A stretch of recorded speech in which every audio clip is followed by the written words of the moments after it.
Hi, my name is Keith Loftis, and I'm a saxophonist here in New York City. And today we're here at the Yamaha shop on 54th and 5th. We're talking saxophone, traveling, interesting gigs, equipment, the whole thing. One of my first big breaks was with legendary Frank Foster's big band. I was at the New School at the time, and I was in one of his classes, one of his ensembles. And after a couple of weeks, he came to me and asked me would I would like to join his new band that he's putting together. And I was like, "What? Sure, I would love to." So yeah, that was probably my first big gig. One of the things I learned by studying with Frank Foster is dealing with chord changes and substitutions and other things that you could do over changes. The other would be actually being a great band leader, because he was an amazing band leader, and just how he carried himself and how he treated all the musicians in the band was pretty amazing. As a musician, I play all different styles from a wide range of different artists, from Ray Charles to Usher, Mary J. Blige, to Roy Hargrove. One of the coolest gigs that I've done this year, I would say, is the VH1 Storytellers with Mary J. Blige. That was pretty fun. It was a different type gig that I'm usually doing, but it was fun. The energy was amazing. Mary sounded great. The band was killing. It was really, the energy was amazing. So that was pretty fun. Playing with Ray Charles was probably one of the most one of the greatest learning experiences musically that I've ever had. One thing is getting a chance to play ballads with Ray Charles, because he's known for playing ballads extremely slow, and for me that was a challenge, because he plays them very, very slow, and I was honored just to have Ray Charles just comp behind me while I'm playing the melody or taking a solo. That was one big moment for me. That was really exciting, and just hearing him just do his thing and just swing his butt off. What I did with Mary and Usher was basically just playing parts. So I just came in and just, we rehearsed for about 2 days, and we just came in and just read the parts down and did the show. There were no solos or anything like that. So it was kind of straight ahead. We show up, read the charts down, and do the show.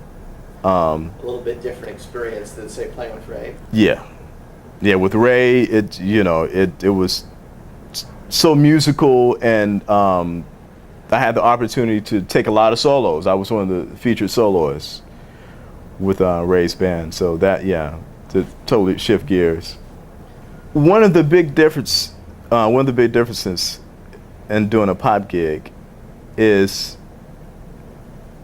it's kind of staying out of the leaders or the artist's way. You just show up, make the rehearsals, do your thing, and just kind of be relaxed, because you're definitely not trying to step on any toes, or because it's a huge ego thing involved. So you just kind of stay in the background and just do your job and just make the gig. One thing I learned by doing those type pop gigs or hip hop gigs is the organization, the production side. It's very organized.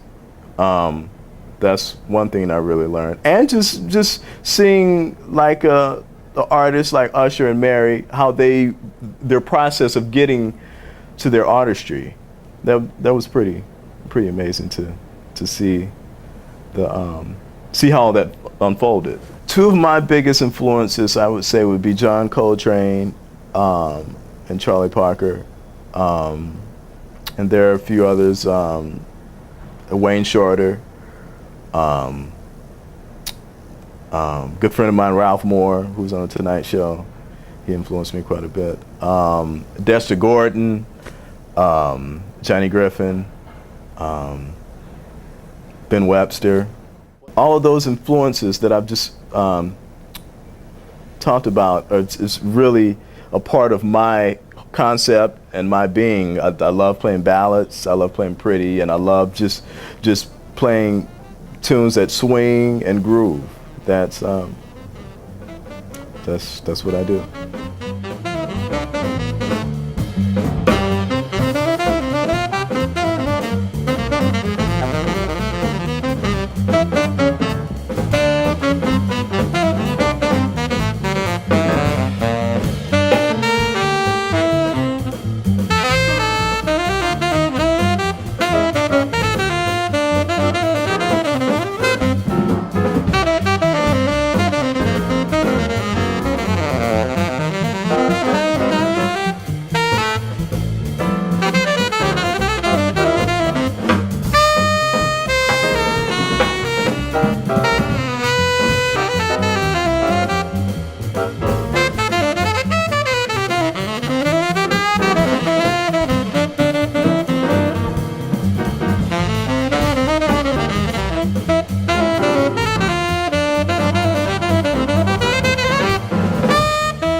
This year, I'm in the process of recording 2 new CDs. One would be a ballads record, quartet. The other would be just a straight ahead quartet jazz recording. Yeah,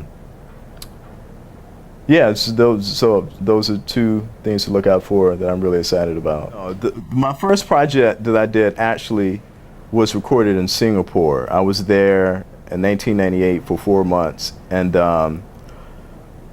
I got together with some Americans who lived there, and I recorded there and brought it back to the States and put it out as a solo quartet recording. So that was my first recording. This would be I guess this would be my third. The second was a recording last year that I did with my brother. He was singing on the recording, and it was that was actually for my mother, because my mother always wanted us to do something together, so we surprised her and brought her to the studio while we recorded. So that was the second project. So these next 2 projects will be the third and fourth projects that I've done. The last 2 weeks I was in Singapore with a great band. It was a really nice jazz festival at Harry's Club in Singapore with great trombonist Vincent Gardner and amazing trumpeter Brian Lynch, Grammy Award winner. And last week I was in Japan at the Blue Note with Roy Hargrove's big band, which was really amazing, exciting. The Blue Note was great, and the people were absolutely tremendous. As a musician, I've been very fortunate to travel all over the world, and one of my favorite places would be Paris. The food, the wine is amazing. And second, I would say Singapore, actually. I just came from there. The food is amazing there. The whole vibe of the place is really spectacular. You know, there's tons of music there, great museums. The beaches is really amazing. 2 of the most interesting places I've been, I would say, it was Beirut. I was there for 2 weeks, and what was that? 2004, and Armenia. I was there in 2006. Beirut was very beautiful. I mean, the Mediterranean's right there. The people were very nice, and there's a lot of history. I got a chance to speak with the locals just about the history. Yeah, I would say that was Beirut was one of the most interesting places that I've traveled. When I first got there to Beirut, I felt a little uneasy because I didn't know what would happen or whatever. But after like the second day, and I was out walking the streets late at nights, about 2, 3 in the morning. I mean, actually, Beirut is like college party place, actually. I mean, it was a lot of parties going on, a lot of clubs. I mean, I was totally blown away, actually. Yeah, it's a fun place. Beautiful place. Beautiful place. My first experience with Yamaha saxophones was in 1989. That's when I got my first professional tenor saxophone. It was a Yamaha 62, and I played it up until I moved to New York. Actually, until 1997. I just got back from Europe with Frank Foster, and then I bought a Selmer, and recently, the last year and a half, I came on board here at Yamaha, and I played the custom unlacquered Z, which has really been great. It's the sound is amazing. It's balanced from the top to bottom. It's very warm, and I can really express myself through it. I don't have to worry about lipping up the pitch. I mean, everything is dead center, and I've really enjoyed playing it so far. The unlacquered Z for me, it's very warm and dark, and I generally gravitate to a warmer, darker sound. It takes a beating, and it actually, it looks like it was from 1960 now, because it's really worn now and it's getting a little funky and green, but yeah, it's been amazing. Yeah, I just did a recording with Kenny Lattimore, which the record sounds really good. Which that was a fun project.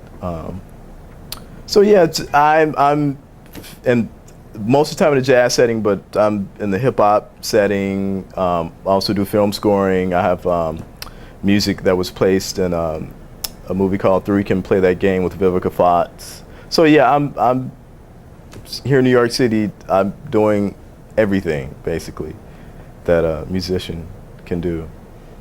As far as film score, I really love The Gladiator. I thought that film score was good. I thought the film score to what was the film with Brad Pitt? Syriana. I thought that film score was good. That was a really a moody soundtrack. The instrumentation, the atmospheric sounds that they use to capture the emotion. My hobbies is tennis. My wife and I, we're big tennis fans, and we're just recently kind of beginning to take lessons. So we're, yeah, I'm a big tennis person. I really like Federer, but Nadal he's like a pit bull to me. I mean, he's relentless, and I love his game. He plays every point, he runs every ball down, which I love. But I would say my favorite is Federer, because he makes it look so easy. Finesse, I love that. At Starbucks, I just have a regular tall coffee. Nothing, no special, just regular coffee. If I was stranded on a desert island, the one recording that I would take with me is Here's to Life by Shirley Horn. The record is about life and relationships and love and losing love.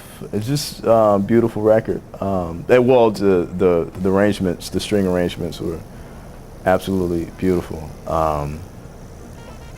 Yeah, Here's to Life, Shirley Horn.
in my future, there's teaching and there's a whole lot more writing for film, actually.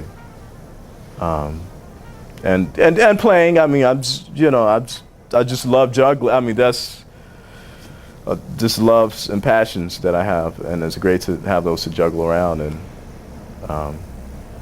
you can find out more information about me at MySpace/Loftone Music, LOFTONE Music. Yes, MySpace/Loftone Music.